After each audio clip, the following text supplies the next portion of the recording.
Episode शोर एक बदला और प्यार की दास्तान। सुबह का समय कबीर और इरा एक छोटे आरामदायक कॉफी शॉप में बैठे थे, जहां खिड़की से आती हल्की धूप माहौल को और भी खुशनुमा बना रही थी। अनाया, वो उनके साथ थी। उनके सामने कॉफी के मग रखे थे और हल्की फुल्की बातें हो रही थी। अनाया अपनी स्वाभाविक चंचलता के साथ उनकी बातचीत में शामिल थी। अनाया कबीर से कहती है, वैसे तुम्हारी प्रदर्शनी के बारे में पापा बहुत इम्प्रेस हुए। उन्होंने कहा, तुम्हें जल्द ही इंटरनेशनल शो करना चाहिए।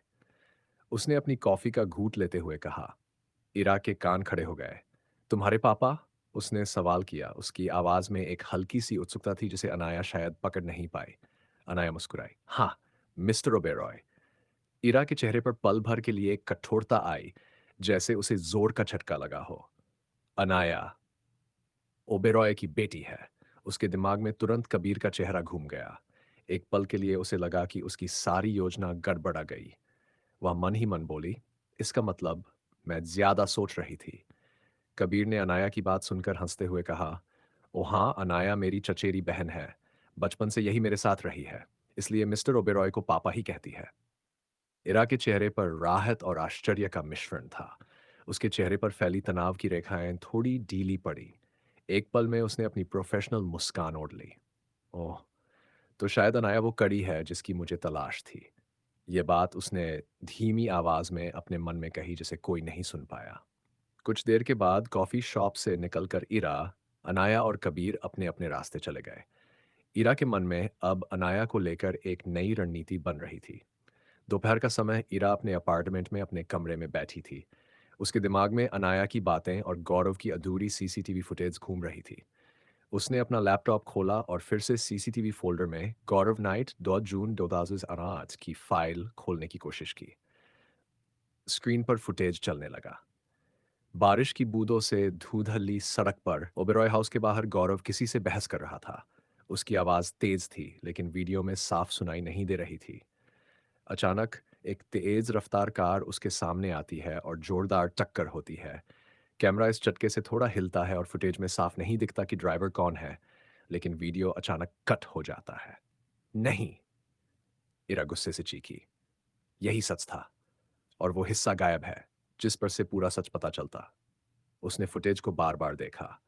उस अधूरी रिकॉर्डिंग के बैकग्राउंड में किसी के चीखने की आवाज थी। रुको गौरव, मत जाओ। इरा का चेहरा सख्त हो गया। वह धीमी आवाज में बुदबुदाई, इसका मतलब कोई और भी उस रात मौजूद था। एक अज्ञात गवाह।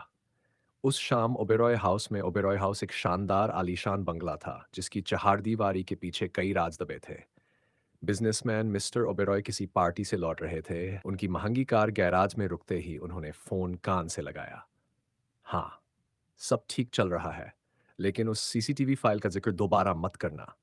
कोई भी उस रात की रिकॉर्डिंग तक नहीं पहुंच सकता, उन्होंने फोन पर कहा। उनके चेहरे पर एक हल्की सी बेचैनी झलक रही थी, जो तुरंत गायब हो गई। उनकी कार से कुछ दूरी पर सड़क के किनारे एक और कार खड़ी थी जो इरा की थी। उसमें बैठी इरा दूरबीन से ओबेरॉय को ध्यान से देख रही थी। उसके चेहरे पर दृढ़ संकल्प था। तुम सोचते हो तुम्हारे राज हमेशा छिपे रहेंगे, पर अब तुम्हारा साम्राज्य डगमगाने वाला है ओबेरॉय, उसने मन ही मन कहा। इरा की कार धीरे से वहां से चली गई। उसके जाने के बाद ओबेरॉय को एक और कॉल आया। सर, आपका पीछा किया जा रहा है। ओबेरॉय के चेहरे पर एक बड़ी सी मुस्कान आ गई, एक ऐसी मुस्कान जिसे देखकर कोई भी अनहोनी का अनुमान लगा सकता था। मुझे पता है, उन्होंने ठंडी आवाज में कहा। शाम का समय, मरीन ड्राइव पर कबीर और इरा समुद्र किनारे बैठे थे। लहरें किनारे से टकरा रही थी, एक शांत और रोमांटिक धुन बना रही थी।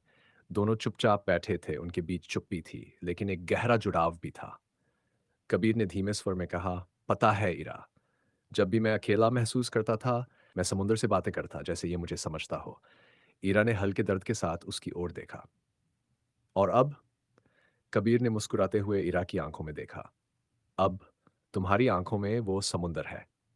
ईरा की आंखें भर आईं। वह अपनी मुस्कान छुपाने की कोशिश करती रही, लेकिन उसकी आवाज कांप गई। कबीर, तुम मुझे उतना आसान नहीं छोड़ोगे। तुम्हें खोना मुझे खुद को खोने जैसा लगेगा। उसने ये बात अपने मन में कही।